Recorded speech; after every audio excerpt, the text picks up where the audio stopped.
আজকে আমি কাঁচকলা দিয়ে কোপ্তা বানাবো। কোপ্তা বানানোর জন্য কাঁচকলা আর একটা আলু সিদ্ধ করে নিয়েছি, সেটাকে ভালো করে মাখলাম। আর এদিকে আমি কিছু মশলা শুকনো খোলায় তেলে নিয়ে, এবার ওই মাখাটার মধ্যে সেই মশলাগুলো আর অল্প ময়দা দিয়ে গোল গোল শেপ করে সেটাকে আমি গরম তেলে ভেজে নিলাম।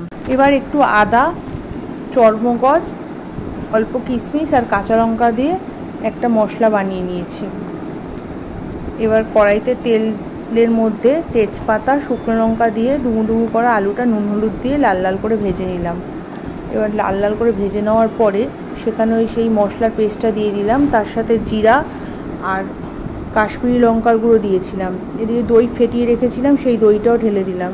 ঢেলে দিয়ে ভালো করে মশলাটা কষালাম। কষানোর পরে আমি জল দিয়ে দিলাম।